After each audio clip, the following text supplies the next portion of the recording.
On va commencer.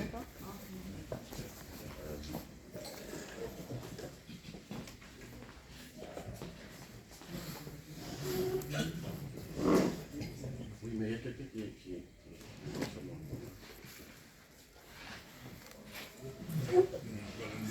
Moi, je crois que par respect aux compatriotes qui sont arrivés à temps, nous sommes obligés de commencer nos échanges. Voilà. Je commence par me présenter, parce que nous devons quand même savoir qui est la personne qui est devant nous. Je m'appelle Manara Didi, Manara Linga Didi. À la base, je suis médecin. Donc, je suis docteur Didi Manara. Dans notre pays, j'ai eu à assumer plusieurs fonctions. J'étais gouverneur en 2006. Au Maniema, j'étais élu. Puis après, je suis allé à l'Assemblée nationale, où j'ai été élu 3 fois comme député national. Et récemment, au Parlement, lorsque le FCC était majoritaire, j'étais le coordonnateur du FCC, donc président du groupe parlementaire PPRD au Parlement, et par conséquent, coordonnateur du FCC. Mais quand le FCC a basculé dans l'opposition, j'étais devenu le porte-parole de l'opposition au Parlement. Donc, la personne qui est devant vous là est dans les rouages de la politique de notre pays. Et pour faire avancer la démocratie, j'avais opté d'aller à la CENI pour que toutes les composantes soient représentées au sein de cet organe d'appui à la démocratie et ainsi avancer. Je suis marié et père de 5 enfants et grand-père de 3 enfants. Donc, je crois que en disant ici, je suis connu. Voilà. Nous allons nous focaliser sur un point essentiellement. Nous avons programmé plusieurs points, mais un point sera central. C'est le point qui concerne les conditions d'éligibilité pour la réception de la carte d'électeur. Quelles sont les conditions ici, dans la diaspora? Quelles sont les conditions qui sont requises, déterminées par la loi, pour que vous soyez accepté par le centre d'inscription pour qu'on vous donne votre carte d'électeur. Mais au-delà de ça, s'il y a des questions sur les innovations sur la loi électorale, nous sommes prêts à vous répondre à cette question. Et nous serons appuyés évidemment par les experts de la CENI qui m'entourent. Est-ce que vous pouvez vous lever? La CENI, ils sont venus de la RDC. Il y a également M. Issa qui est là. Merci beaucoup. Donc, merci. Ils sont jeunes, mais ne vous fiez pas, c'est une équipe de vraiment experts de très très haute qualité. Voilà. Je serai obligé de me lever. Est-ce que tu peux balancer? Avant de commencer, j'aimerais dire ceci. Notre constitution ne prévoit plus la prise du pouvoir par les armes ou par la force. Il n'y a qu'une seule voie, c'est le vote. Et pour la première fois, la centrale électorale a pu intégrer, au-delà des limites de notre pays, cet exercice démocratique en dehors du pays.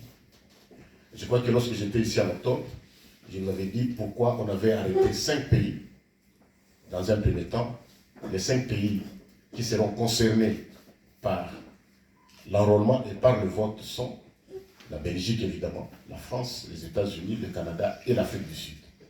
Pourquoi ces pays dans un premier temps? D'abord, nous n'avons pas la possibilité, nous n'avons même pas le budget, nous ne maîtrisons pas tous les paramètres pour intégrer les plus ou moins 66 représentations de notre pays à travers la planète. C'est très compliqué. De deux, nous avons choisi les pays où la CENI peut ou pouvait avoir des facilités du point de vue de l'administration.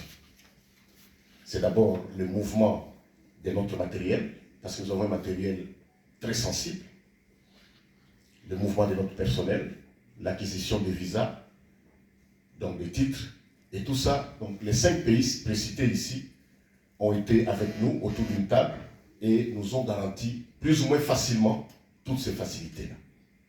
Voilà pourquoi nous sommes ici. Mais il y a des pays, par exemple, qui pouvaient dire non, vous ne pouvez pas passer avec vos machines à voter, nous devons fouiller avec nos experts. Bon, vous voyez, ça, ce sont des données ultra sensibles. On ne peut pas regarder avant qu'on ait publié les résultats. Ce ne sont pas les étrangers qui doivent d'abord voir nos résultats. Ça, c'est totalement inadmissible.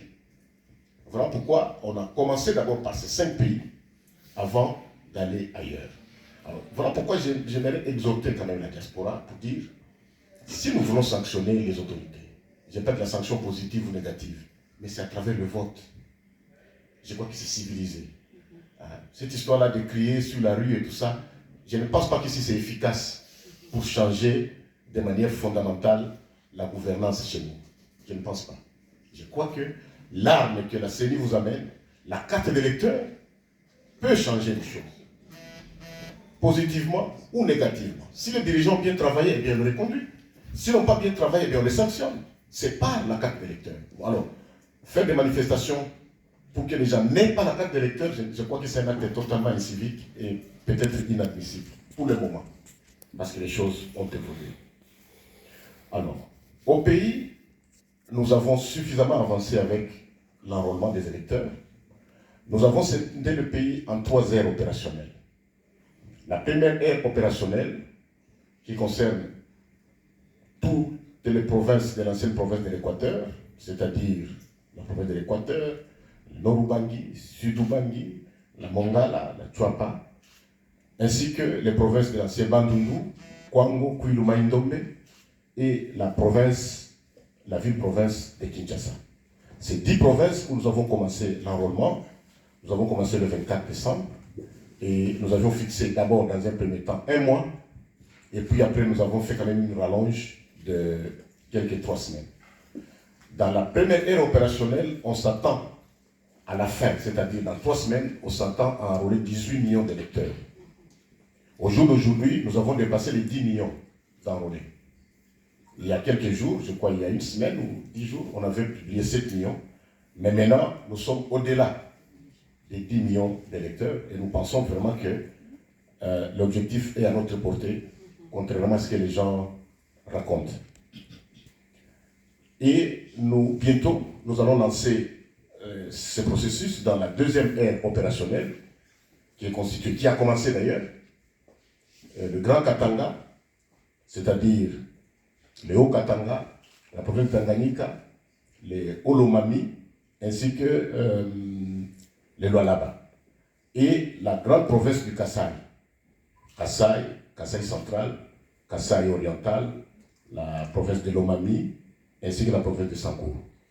Nous avons commencé également dans cette 2e ère opérationnelle, et ça prendra également 1 mois. Et enfin, ça sera la 3e ère opérationnelle qui sera constituée de l'ancien Kivu, Nord Kivu, Sud Kivu, Maniema, ainsi que les anciennes provinces, les provinces de l'ancienne province de l'Équateur, les Haut-Touélé, les Bas-Ouélé, la Chopo, ainsi que l'Ituri. Et ainsi, on aura bouclé cette opération d'enrôlement. Nous nous attendons au pays à enrôler à peu près 50 millions d'électeurs. Pour le cycle passé, on avait enrôlé 40 millions, mais avec la progression, nous nous attendons à plus ou moins 50 millions maintenant. Et nous pensons que nous sommes capables de le faire, quel que soit le retard avec lequel nous avons commencé cet exercice, et ce retard qui était dû à des tractations entre politiques, mais également entre nos chefs spirituels. Vous voyez, pour désigner le président Kadima, ça a dû prendre 2 ans et 6 mois. Et ce retard-là, vous voyez, vous-même, vous êtes des planificateurs. Pour rattraper un tel retard, il faut vraiment beaucoup de gymnastique intellectuelle capable de le faire. Et nous sommes, en tout cas, nous sommes en train de le faire, progressivement. Alors, comment on a procédé? On a fait évidemment la cartographie des sites d'inscription pour savoir où sont les électeurs, où est-ce qu'on peut les trouver. Au pays, l'entité de base, c'est le groupement. Donc, on a nos centres d'inscription dans tous les groupements de notre pays. Nous avons dû envoyer nos préposés à l'identification des centres d'inscription sur toute l'étendue du territoire national et ils nous ont ramené des données vraiment fiables, géolocalisées, et toutes ces données sont dans nos machines. Je crois que ceux qui viennent s'enrôler ici, lorsqu'ils se perdent en termes de territoire, de groupement, ou même des villages, ce sont nos machines ici qui les aident. Il suffit seulement de connaître votre groupement et on vous cite les villages, c'est tel village et tout. Tout ça, c'est pour vous dire que nous maîtrisons parfaitement la géographie de notre pays. Et pour la session passée, le mandat passé, nous avions à peu près 17 000 centres d'inscription. Mais nous avons dit, bon, pour récupérer tout ça, nous devons absolument accroître le nombre de centres d'inscription pour avoir la chance d'accroître le nombre d'électeurs. Alors nous sommes passés de 17 000 à 22 500 centres d'inscription, 22 700 d'ailleurs. Donc on a ajouté plus ou moins 5 000 centres d'inscription. Et cet ajout ne s'est pas fait au hasard. Ce que nous avons fait au niveau de la CENI, c'est que nous avons interrogé la société savante, c'est-à-dire nos professeurs d'université, nos géographes, les statisticiens et les autres qui sont venus pour nous aider, pour dire mais on procède comment. Alors ils ont mis au point un algorithme. Alors, cet algorithme a intégré à peu près 10 variables. D'abord la démographie, les limites naturelles. On ne peut pas mettre un centre d'inscription au-delà d'une grosse rivière, mais comment est-ce que les gens vont traverser à la pirogue pour aller chercher la carte? On a dit non. On multiplie, c'est lorsqu'il y a des obstacles naturels de cette taille-là, on place un centre d'inscription. On a tenu compte également des querelles, des conflits interethniques. Vous savez, chez nous, il y a beaucoup de conflits. Pour le moment, on en compte plus de 6 000. 6 000? Oui, conflits. Il n'y en avait pas. Oui. Maintenant, on tient compte de tout ça. Bon, les limites, il y a des limites foncières, des conflits fonciers, des conflits de pouvoir coutumiers et tout, et ainsi de suite. Donc on en compte 6 000 à peu près, pour le moment. Alors nous avons tenu compte de ça. Vous ne pouvez pas mettre deux communautés en conflit sur un même centre d'inscription. Ils peuvent se battre là-bas. Vous savez, les élections, c'est vraiment une occasion d'amener la paix dans la communauté. Et ainsi, nous avons généré ces fichiers qui nous aident là-bas. Et je vous signale que nos machines, par exemple, les machines qui sont là, sont géolocalisées. Et que si on prend, par exemple, ces machines, on les amène en France, elles ne vont pas fonctionner. Vous voyez? C'est pourquoi, même lorsque nous disons, il y a des compatriotes qui viennent de la France, d'Allemagne, qui nous disent, mais nous venons nous enrôler, on a dit, mais c'est pas possible. C'est pas possible. Parce que l'encodage qui a été fait, c'est en fonction des villes de la Belgique. Alors si vous donnez une adresse de Paris, la machine ne va pas reconnaître. Elle va les jeter, carrément. D'où nous insistons sur la géolocalisation de nos électeurs. Ainsi dit, je vais passer maintenant aux conditions. Je serai obligé de me lever. Peut-être je vais passer ici. Je ne sais pas si je vais... Voilà. Il y a 7 questions qui sont généralement posées pour l'enrôlement. La première question, on peut passer. Voilà. Première question, qui peut se faire identifier et enrôler? C'est la première question qu'on pose régulièrement. Deuxième question, quelles sont les pièces requises pour être enrôlé? Troisième question, quelles sont les personnes non éligibles à l'identification et à l'enrôlement? Quatrième question, les Congolais résidant à l'étranger pourront-ils être pris par l'opération de révision du fichier électoral? Cinquième question, quelles sont les dispositions prises pour les personnes vulnérables et les femmes? Sixième question, comment la CENI va se comporter avec les déplacés internes? Vous savez, il y a des conflits partout. Il y a la guerre, il y a les M23 qui occupent les M23 évidemment avec le Rwanda, qui occupe une bonne partie de notre pays, mais également à Ituri avec les ADF et ainsi de suite. Comment est-ce que la CENI va se comporter par rapport à ces déplacés de guerre? Et enfin, à quoi sert le prélèvement des empreintes digitales? Ceux qui passent ici, ils voient que nous prenons à la fois les empreintes des 10 doigts, nous prenons la photo, mais nous prenons également les empreintes de l'iris des yeux. Pourquoi tout ça? Oui.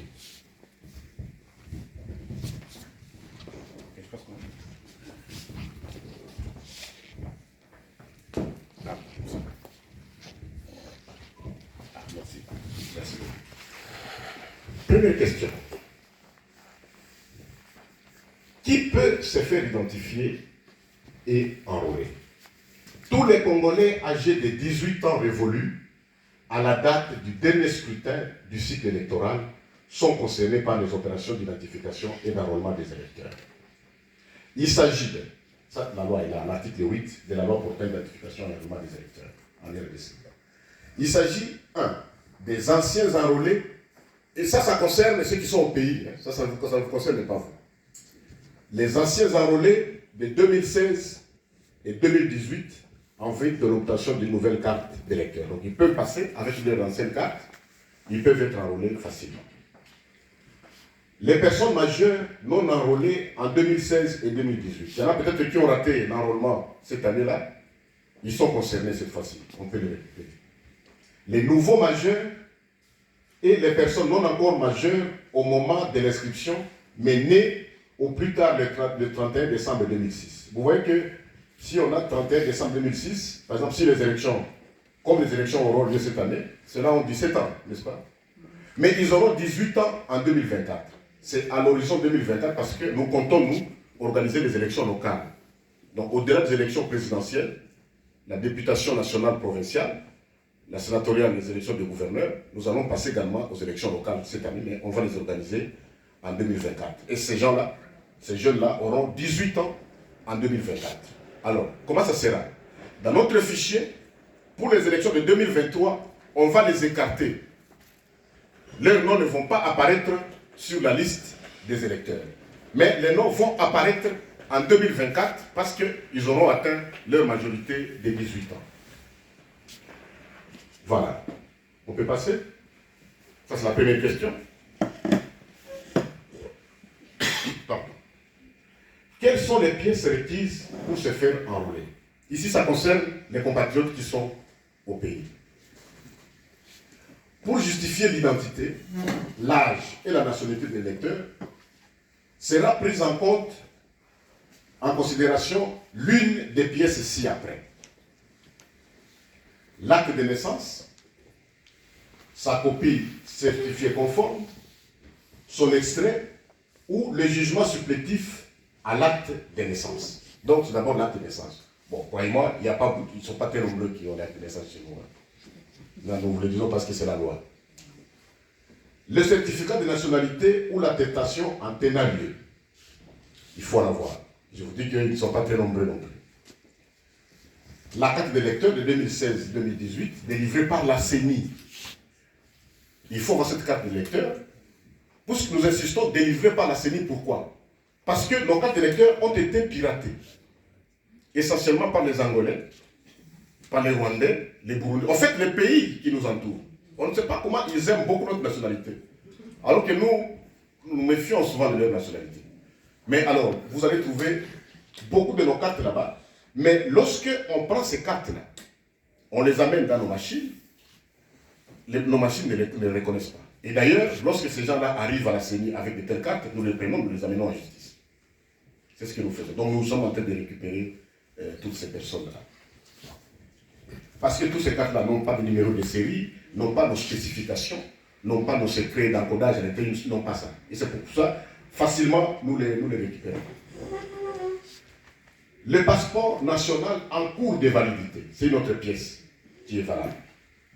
Nous insistons sur la validité du passeport. Le permis de conduire en cours de validité, c'est aussi une pièce qui est acceptée. La carte d'étudiant ou la carte d'élève en cours de validité, c'est encore une pièce qui est acceptée. La carte, donc l'ordonnance du président de la République conférant la nationalité par naturalisation. Donc il peut y avoir des gens qui demandent la naturalisation. Il faut qu'il y ait cette ordonnance du président de la République. Et cette pièce est acceptée. Le livret des pensions congolais délivré par la CNSS. C'est aussi une pièce qui est acceptée. À défaut des pièces requises, il peut y avoir que un requérant n'a aucune de ces pièces-là. Alors qu'est-ce qu'il peut faire? Par exemple, nos vieux, nos papas qui sont, nos tantes, nos oncles qui sont au village. La loi dit, à défaut des pièces requises, le témoignage écrit des 3 témoins déjà inscrits dans ce centre d'inscription, contresigné par l'autorité locale. C'est-à-dire, la personne peut venir, je suis dans un village, je suis à Moueka, par exemple, je ne prends qu'un exemple. Il faut que la personne vienne avec toi, déjà personne enrôlée dans ce centre d'inscription, mais également avec le chef du village ou le chef des quartiers, qui doit témoigner, dire non, non, c'est monsieur ici, vraiment, oui, oui, oui, oui, c'est monsieur, vraiment, il est originaire d'ici, tout le monde le connaît ici. À ce moment-là, vous remplissez ces documents, vous pouvez être enrôlé chez nous. Voilà. Troisième question. Non, répète. Tu passes à la quatrième. Quelles sont les personnes non éligibles en enrôlement? Donc les personnes qui ne peuvent pas être acceptées pour l'enrôlement. Ne peuvent pas être inscrits sur la liste des électeurs les mineurs d'âge, évidemment, qui n'auront pas 18 ans à la date du dernier scrutin du cycle électoral. Aujourd'hui, là, j'ai vu un jeune homme qui est né, c'était le 1er novembre, qui l'a enrôlé. Il n'est pas là. Il était né le 1er novembre 2006. C'est bon. Parce que la date limite, c'est le 31 décembre 2006. Donc il avait 17 ans. Mais en 2024, il aura effectivement 18 ans. 23 24. Pardon? En 2024. J'ai expliqué? Non, il y a des élections en 2024, des élections locales. Oui. Ils votent pour les 30, ils votent. C'est ce que je venais d'expliquer. Ils s'enrôlent maintenant, mais ils vont Il pas s'enrôle voter, maintenant, mais mais pour les élections de 2023, il ne va pas voter, parce qu'il n'aura pas 18 ans, il aura 17 ans. Donc son nom ne va pas s'afficher sur la liste, parce que nous affichons la liste des électeurs. Même vous, quand vous allez voter ici, parce que vous allez voter le président, vous verrez vos noms qui seront affichés. Oui, oui. Il y aura une liste d'émargement où on doit vous retrouver. Tel que vous envoyez la liste, nous gardons le fichier. Oui. Pour voter, il faut que vous soyez. Parce qu'on doit connaître le nombre d'électeurs. Ils doivent être reconnus. C'est ça. Et on affiche. On affiche. Donc ces mineurs d'âge-là, qui ont 17 ans maintenant, en 2024, ils auront 18 ans, parce qu'ils n'auront pas enrôlé plusieurs fois. Ça coûte énormément cher. Les personnes frappées d'une incapacité mentale totale, médicalement prouvée, bon, des fous, quoi, entre guillemets. Vous allez donner à un fou qui veut voter, c'est compliqué. Donc la loi d'ailleurs les exclut. Les personnes privées par décision judiciaire irrévocable de leurs droits civils et politiques. Si quelqu'un est condamné, il est privé de ses droits civils et politiques, il ne peut pas s'enrôler, il ne peut pas voter non plus. Les personnes déchues de la nationalité congolaise, ils ne sont plus congolais, qu'est-ce qu'ils viendront faire? C'est la question que j'ai posée à quelqu'un ici. Il dit, mais moi je suis belge. Moi je dis, qu'est-ce que vous venez faire à nous ici? Ici c'est pour les Congolais. Hein. Maintenant nous sommes regardants par rapport à notre nationalité. Vous savez, l'acte que nous faisons là, la carte d'électeur que nous donnons, c'est pratiquement la nationalité que nous donnons. Voilà pourquoi nous sommes très très très regardants. Nous filtrons, les personnels que vous voyez là sont formatés comme ça. Donc ils contrôlent tout. Ceux qui sont passés par ici savent de quoi je parle. Les militaires et les policiers actifs, ils ne sont pas éligibles pour l'enrôlement. Merci, je peux passer. Les Congolais résidant à l'étranger seront-ils pris en charge par la révision du fichier électoral? Là, on arrive maintenant en matière qui vous concerne directement.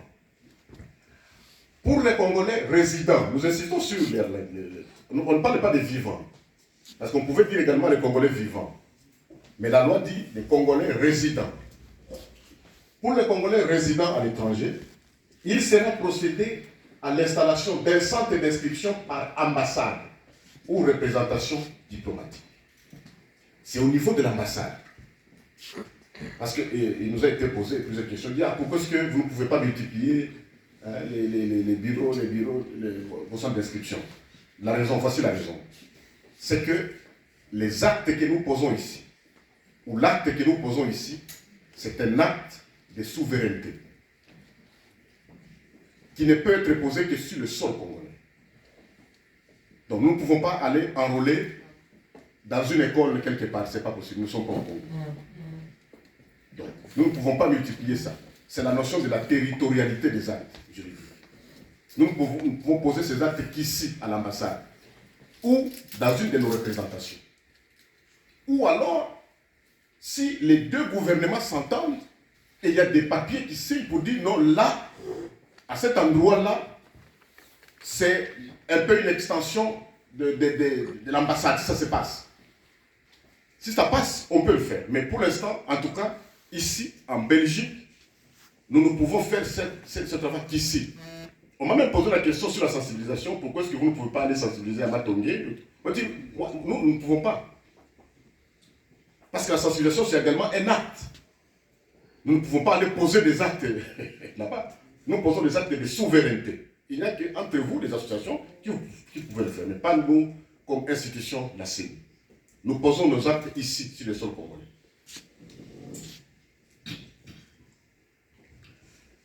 Pour être enrôlé, en étant résident, il faut avoir 18 ans révolus à la date du dernier scrutin du cycle électoral. C'est en 2024. C'est ce que je venais de dire. Donc il faut avoir 18 ans en 2024. Deuxième condition, avoir la pleine jouissance de ses droits civils et politiques. Donc si vous êtes un réfugié, vous ne pouvez pas vous enrôler. Et d'ailleurs, si on remarque que vous êtes un réfugié, on vous prend ici. Parce que vous êtes privé de vos droits. Avoir un passeport congolais en cours de validité. Avoir un passeport congolais en cours de validité. Beaucoup de nos compatriotes oublient parfois. Parce que ça fait longtemps qu'ils ne vont plus au pays. Ils oublient que le passeport a expiré et tout ça. Et puis ils viennent avec ça. Ils disent, mais j'ai un passeport congolais. Ils disent, mais est-ce qu'il est encore valide? Alors, si vous n'avez pas de passeport congolais valide, la loi dit, ou disposer d'une carte consulaire. C'est-à-dire que vous êtes en train, vous êtes dans les démarches d'avoir votre passeport. Et ici, on a eu des facilités, et pour ça, je remercie sincèrement son Excellence, Monsieur l'Ambassadeur. Lorsque vous venez ici, pour l'enrôlement, et que vous avez un passeport qui n'est plus valide, on vous offre gratuitement une carte consulaire. Ça, c'est le message qu'il faut vraiment aller répandre.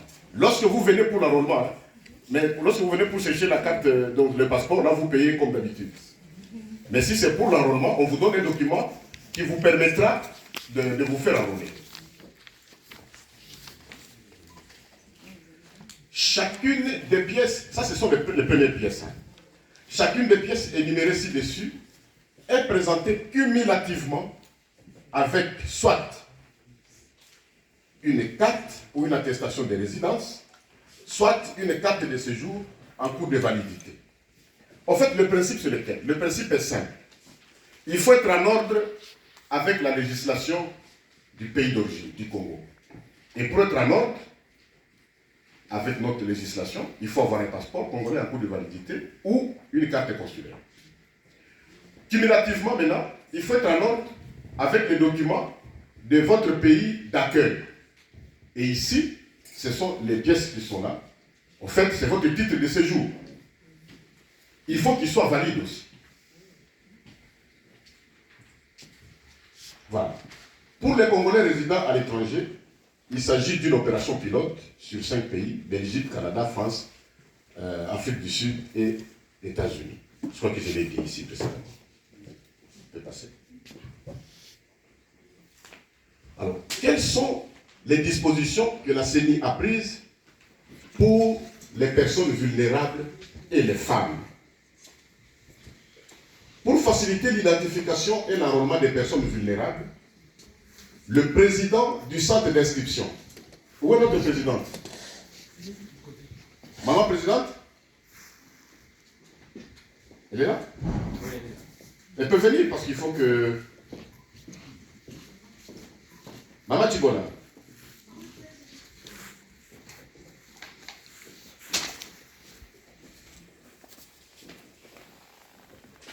Voilà, votre présence est souhaitée. Voilà, c'est elle la présidente de notre centre d'inscription.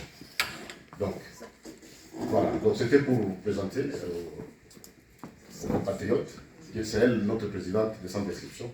Lorsque nous serons partis, parce qu'après l'expertise, lorsque nous aurons constaté qu'ils ont atteint la maturité en termes de livraison de cartes, nous allons les laisser. Mais c'est elle qui va rester ici comme présidente du centre. Merci, madame. Merci.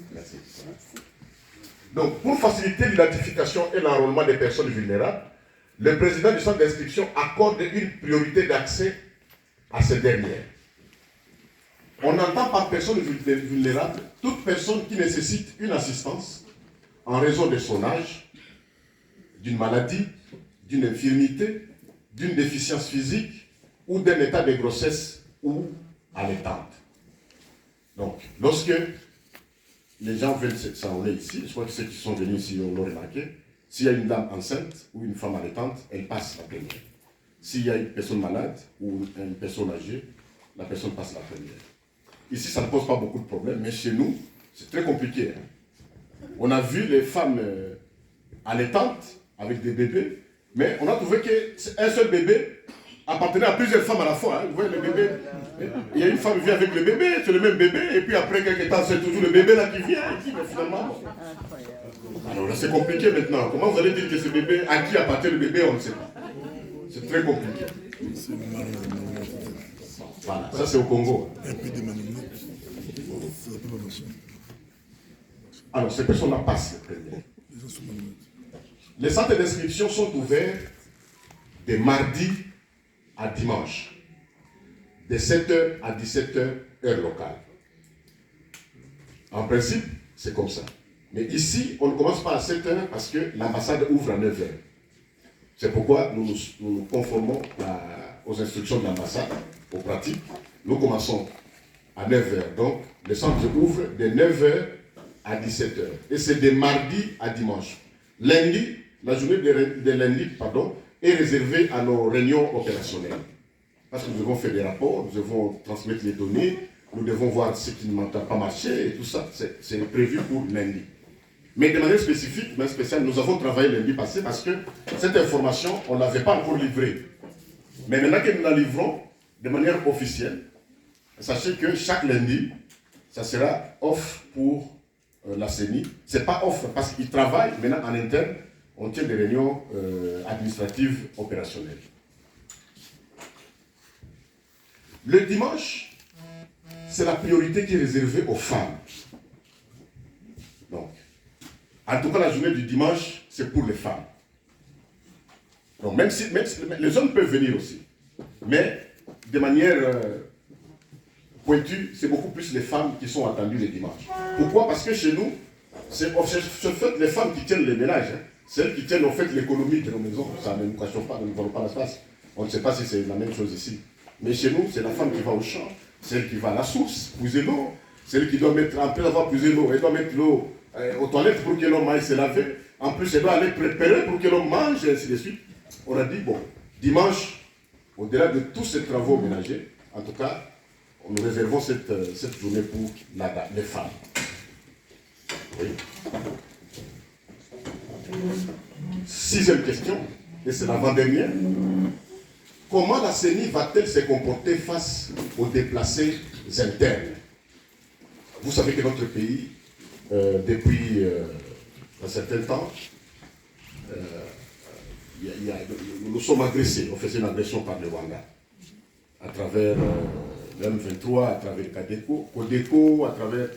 Donc, il y a beaucoup de nos compatriotes qui vivent dans des conditions très, très, très difficiles. Nous allons vous montrer quelques images ici. Vous verrez que vivre en dehors du toit, en tout cas, c'est l'une des difficultés qu'un être humain peut avoir. Imaginez-vous vous-même ici, peut-être que vous êtes là. La guerre arrive ici, et peut-être que nous sommes là, nous fouillons. Donc vous ne savez pas où est le mari ou la femme, où sont les enfants. Vous n'avez rien à... Nous fouillons tel que nous sommes là. C'est grave. C'est même très grave. Alors, la CENI a pris des dispositions pour que l'inclusion soit observée. C'est-à-dire que chaque Congolais soit mis au même pied d'égalité. Alors, la Commission électorale nationale indépendante peut, à titre exceptionnel, pour une période qu'elle détermine, établir un ou plusieurs centres d'inscription dans les camps de déplacés, les centres hospitaliers et les centres de détention. Donc, dans les camps de déplacés, lorsque un requérant ne peut pas rentrer dans son domicile habituel, la CENI, s'ils sont nombreux, la CENI peut établir les centres d'inscription. Mais également, la CENI peut aller jusqu'au niveau de la prison. Mais en prison, il n'y a pas seulement que des condamnés. Il y a également des... Monsieur le juriste, les gens qui ne sont pas pour condamner, nous appellent comment? En détention préventive. Voilà, ceux qui sont en détention préventive, ils ont droit encore au vote. Les malades, par exemple, hospitalisés, ont droit au vote. La CENI peut aller vers eux dans les centres d'inscription, de manière spécifique. Même ici, nous verrons s'il y aura des malades qui nécessiteront, vraiment qui sont en ordre avec notre législation et celle de votre pays d'accueil, la CENI va se déplacer vers eux, ceux qui ne peuvent pas venir vers nous. Nous avons une machine qui est prévue pour ça. Alors, les déplacés internes sont des personnes ou des groupes de personnes qui ont été forcés ou contraints à fuir ou à quitter leur foyer ou leur lieu de résidence habituel, notamment en raison des conflits armés ou intercommunautaires, des situations de violence généralisée, des violations des droits de l'homme ou de toutes sortes de catastrophes, ou pour en éviter les effets, et qui n'ont pas franchi les frontières de la République démocratique du Congo. Donc ceux-là qui ont fui en dehors du pays ne sont pas concernés, ne sont pas des déplacés. Ceux-là sont des réfugiés. Lorsqu'on traverse les frontières, on est appelé réfugiés. Mais lorsqu'on est encore dedans, c'est des déplacés internes. Ça, c'est l'article 13 et 16 des mesures d'application de la loi portant identification et enrôlement des électeurs en RDC. Récemment, j'étais au Nord Kivu, tu peux nous préparer cet article, où nous sommes allés jusqu'à Niragongo. C'est tout près de là où il y a les M23. Hein. Vous allez voir les images. Il y a plein de nos compatriotes qui sont là et qui ont vraiment demandé qu'ils aient eux aussi leur carte d'électeur. Alors, ils ont été rassurés pour que nous le fassions. Oui, allez-y. Oui. Mettez les sons.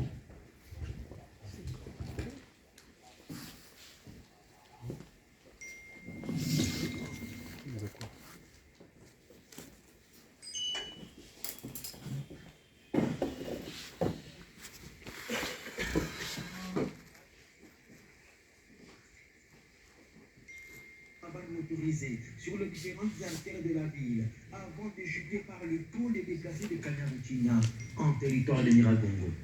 S'adressant à des milliers de déplacés, Didi Manara, deuxième vice-président de la centrale électorale, aux côtés du rapporteur adjoint, M. Paul Vaoumawa, a rassuré que tous seront enrôlés. Donc personne ne doit être laissé au bord de la route. Voilà pourquoi nous sommes venus ici, au temps de déplacer, pour donner un signal fort, comme quoi ils sont congolais comme tous les autres et ils jouissent de tous les droits, y compris le droit au vote. Alors, nous espérons que la paix va régner et que l'enrôlement pourrait avoir lieu comme c'est le 16 de février prochain et qu'ils vont tous retourner chacun dans son village. Mais s'il n'était pas le cas, la CENI va amener ici des centres d'inscription au niveau des camps des déplacés. Donc c'est un signal fort que nous lançons au peuple congolais, que la CENI veut l'inclusion. Les personnes, même en prison, nous allons envoyer des centres d'inscription pour que tous les Congolais qui en ont droit puissent avoir la carte d'électeur. Cette campagne de sensibilisation sur les processus électoral en RDC est saluée par différentes personnalités du territoire de Niragongo, à l'instar de Mme Adèle Bazizane, élue provinciale de la région. Nous voulons encourager cette opération d'enrôlement et nous profitons de vos caméras et micros pour... Voilà, c'était pour vous dire vraiment que nous sommes rendus jusque-là, pour rassurer nos compatriotes qui souffrent vraiment. Et ils doivent avoir des cartes électorales et nous le ferons. Mais ça, c'est vraiment un risque. Par exemple, là où j'étais, c'était à moins de 3 km de là où il y a les M23. Et même dans la foule, je voyais les regards hein, des gens. Vous pouvez imaginer, non, mais ces gens-là ne sont pas avec nous. Vous pouvez voir ça. Alors, mais, par exemple, pour la session passée, nous avions perdu 28 agents de la CENI qui ont été tués. Et même égorgés d'ailleurs. Par exemple, lorsque nous sommes là pour poser des actes citoyens, on vient nous tuer. Comme nous avons vu hier, les gens qui sont venus chanter ici ne veulent pas l'enrôlement, mais on n'a pas compris. Il n'y a que cet acte-là qui peut nous aider à changer les choses. Ce n'est pas les chansons dans la rue. Ça ne sert à rien comme nous voyons dans les réseaux sociaux, on écrit, mais ce n'est pas ça. Il faut avoir la carte d'électeur pour sanctionner positivement ou négativement. C'est comme ça que les choses avancent, c'est comme ça qu'on est civilisé, je pense, à mon avis. Septième et dernière question. À quoi sert le prélèvement des empreintes digitales? D'ailleurs, on devait dire des empreintes. Les empreintes digitales et l'image de l'iris sont des données biométriques d'identification des électeurs dans le fichier électoral. Il s'agit des identifiants uniques pour chaque individu et qui sont prélevés dans le centre d'inscription au moment de l'opération d'identification et d'enrôlement de l'électeur. Ces données qui ne figurent pas sur la carte d'électeur permettent à la Commission électorale nationale indépendante d'assurer l'unicité de l'électeur dans le fichier électoral. L'unicité de l'électeur dans le fichier s'effectue par la détection des inscriptions multiples d'un électeur dans le fichier électoral par le biais du système d'identification automatique des données alphanumériques, des empreintes digitales ou de reconnaissance à partir de l'analyse d'images de l'iris. Je vais vous expliquer. Lors de la session passée, et même des 3 dernières sessions, nous avions des cartes d'électeurs. Mais ces cartes d'électeurs portaient ce qu'on appelait à l'époque les codes barres. Mais ça n'a pas sécurisé notre carte d'électeur. Ça n'a pas sécurisé. Si bien que cette carte-là a été piratée, comme je l'ai dit ici, par le Rwanda, par le Burundais, par les Angolais, donc par tous les habitants des pays frontaliers. Ça, c'était la première difficulté. Il fallait trouver une solution par rapport à cette difficulté. Deuxième difficulté, c'est par rapport à l'empreinte digitale. Vous savez, à la session passée, on a dit qu'il y avait environ 6 millions de Congolais qui n'avaient pas d'empreinte digitale. Et ça, on pouvait comprendre. Parce que les personnes qui font les travaux forcés, les travaux de champ, par exemple, sous le soleil, pendant des années, la lecture graphique de leurs empreintes peut être difficile par les machines. Et c'est ainsi qu'on a trouvé 6 millions qui n'ont pas ça. Et d'autres des manchons, il n'a pas de mains, il n'a pas de bras. Vous allez faire comment? Puisqu'il faut avoir 2 types de renseignements, 2 types de données. Les données identitaires, c'est-à-dire les noms, les post-noms, le village, tout ça, tout ce que vous connaissez, ce sont les données alphanumériques. Mais il faut, à côté des données alphanumériques, il faut avoir les données biométriques, c'est-à-dire la photo, les empreintes digitales. Cette fois-ci, on prend tous les 10 doigts. Donc ceux qui sont passés savent, on prend d'abord les 8, et puis les 2 pouces. Donc ça fait tous les 10 doigts. Et en plus de cela, pour maximiser cette unicité de l'électeur, c'est-à-dire pour qu'il n'y ait pas 2 personnes avec les mêmes données. Au-delà de la photo, au-delà des empreintes, nous prenons l'iris. Avant, on a même mis le système ICAO qu'on voit au niveau des aéroports. L'iris. Et Dieu est tellement grand que, je ne sais même pas si grand, si c'est le mot qui convient. Chacun a son iris, c'est extraordinaire. Je ne sais pas comment dire ça. Donc au-delà de l'iris, au-delà des empreintes, au-delà de la photo et des données alphanumériques, c'est difficile, extrêmement difficile de trouver 2 personnes avec les mêmes données. Extrêmement difficile. Voilà pourquoi nous avons maximisé cette chance-là. Et les données là des empreintes, comme ce sont des données, je peux dire entre guillemets, personnelles, intimes, c'est comme l'ADN. C'est pas n'importe qui peut lire ça. C'est pourquoi le QR code que vous trouvez au niveau de la carte d'électeur ne peut être lu que par nous, la CENI. J'avais vu dans les réseaux sociaux, non, ils ont un QR code qui est faux, on ne sait pas le lire. Mais effectivement, vous ne pouvez pas le lire. Vous ne pouvez pas le lire, c'est impossible. Il y a des données, on ne peut pas mettre ces données-là à la portée de tout le monde, c'est pas croyable. On ne peut pas. Prenez par exemple l'ADN et vous mettez ça à la portée de tout le monde. Il n'y a pas autant de conflits conjugaux. Comment vous allez faire ça?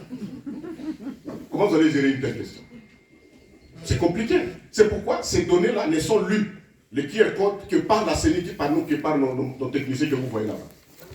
Et si vous leur posez la question, ils ne vous diront rien. Parce qu'ils savent, ils ont prêté serment pour la discrétion totale de nos données. Voilà. Oui. Voilà. Merci beaucoup pour votre aimable attention. Nous avons dû rassembler pour vous tout ça. Je suis à votre disposition. Et s'il y a des questions un peu compliquées, je suis entouré par les experts de la CENI qui vont m'aider. Merci.